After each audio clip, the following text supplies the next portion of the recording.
Bonjour, nous voici sur HCFR pour la présentation, la vidéo unboxing du projecteur laser entrée de gamme, si je puis dire, JVC DLA NZ7, positionné à 9 990 €.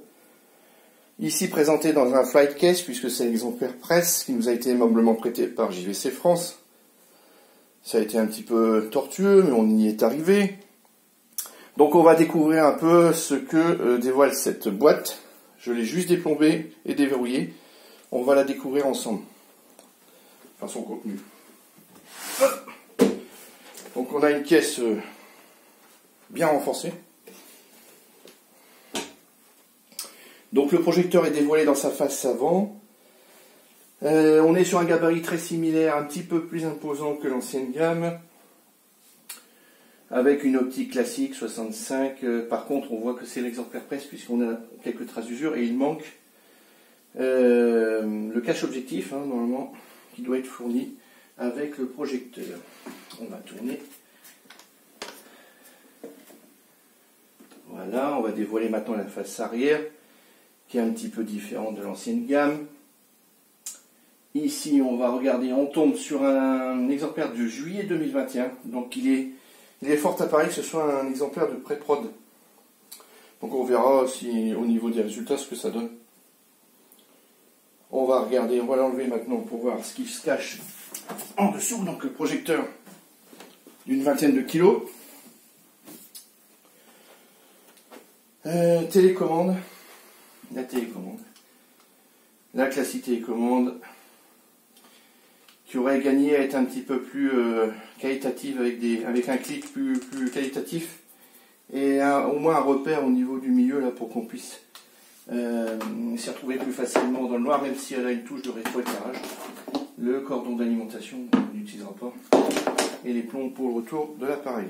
Donc on va le découvrir d'un peu plus près maintenant. On se retrouve sur la face avant de l'appareil. Une face avant très ressemblante à l'ancienne gamme, avec des aérations de part et d'autre sans filtre, avec des ailettes qui partent sur les côtés, ce qui évitera d'avoir de l'air chaud qui passe devant l'image projetée, ce qui pourrait entraîner des tremblements d'image, une instabilité. Une optique 65 mm classique, tout ouvert. Ici, l'appareil est présenté dans sa version NZ7, version grand public, mais sachez qu'il existe une version Pro avec ici un cerclage doré sous la référence RS 2100. On retrouve ici en face avant l'émetteur, enfin le récepteur infrarouge pour la télécommande, les 3 LED, le standby on, light et la warning qu'on n'aimerait pas voir souvent, voire jamais s'allumer. Ici un petit message d'avertissement pour ne pas mettre les yeux devant le flux lumineux laser. Et le petit logo sur le dessus JVC. Donc sachant qu'ici vous n'avez pas de cache motorisé, c'est un cache manuel. Je vais le récupérer sur mon exemplaire pour vous montrer à quoi il ressemble. C'est un petit cache classique comme ça. Vous avez juste à l'insérer de cette façon. Alors, hop, voilà. Moi je ne rentre jamais en force, je le laisse juste poser dessus pour éviter que l'objectif ne prenne la poussière. Nous voici sur la face arrière de l'appareil, donc DLA NZ7BE, donc qui existe en noir uniquement, à ma connaissance. Une consommation annoncée de 4,3 A si on considère que le secteur moyen est de 230 volts, ça va nous faire à peu près 1000 watts de consommation. Ça me paraît un peu élevé, ce sera vérifié. Un appareil, comme je disais précédemment, de juillet 2021. La prise USB secteur d'alimentation a été déportée sur la partie centrale basse. Auparavant, elle se trouvait plutôt dans cette zone. Et elle est renforcée par 2 vis, c'est bien, ça permettra qu'elle soit vraiment costaud à toute épreuve. De chaque côté, les grilles d'aération avec des filtres à l'intérieur.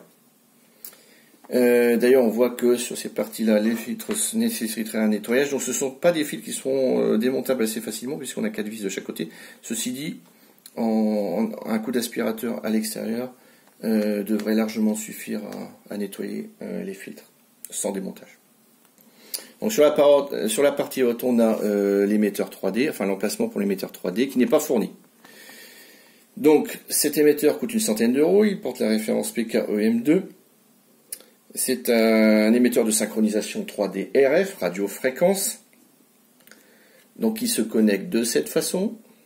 Donc il y a toujours un risque de tordre la connectique. C'est vraiment dommage de ne pas avoir implémenté, surtout vu le positionnement tarifaire des projecteurs laser, d'avoir implémenté donc ce module à l'intérieur du projecteur. Malheureusement, on est toujours limité à 96 Hz en fréquence de rafraîchissement, ce qui occasionne des images qui scintillent sur des fonds clairs, surtout en 3D bien sûr, heureusement, et surtout que le projecteur est annoncé avec une luminosité plus importante que la gamme précédente. Deux connectiques HDMI renforcés également par des vis, ça c'est bien. Ce sont des connectiques assez fragiles. Donc connectique HDMI entre guillemets 2 points, je dis entre guillemets parce qu'elles n'ont pas toutes les fonctionnalités. On a quand même le 8K 60 Hz en entrée et le 4K 120 Hz, ce qui concernera pour l'instant essentiellement les gamers, en attente de sources, de vraies sources 8K par exemple. Une prise RS232C pour commander l'appareil en domotique. Une prise de service qui est un port USB pour les mises à chaud. C'est quand même beaucoup plus simple. Un port RJ45, un port réseau, donc classique, pour relier le projecteur par exemple au PC pour procéder à une autocalibration des couleurs, ce qui nécessite une sonde supplémentaire d'une valeur de 250 € à peu près, une sonde Spider X. Une entrée trigger, ici on va retrouver les commandes, en cas d'absence de télécommande, on va pouvoir se débrouiller, allumer le projecteur, accéder au menu, les flèches, la validation et la touche retour en arrière. Ici on a un récepteur pour la télécommande infrarouge. Donc voilà pour cette face arrière. Donc on a ici effectivement le logo 8K eShift DILA. DILA c'est la marque des matrices JVC. Et le 8K eShift, c'est un 8K qui est simulé par un tremblement des matrices qui se fait sur deux axes. Donc un peu un eShift à l'ancienne, comme on en retrouvait sur l'ancien N9.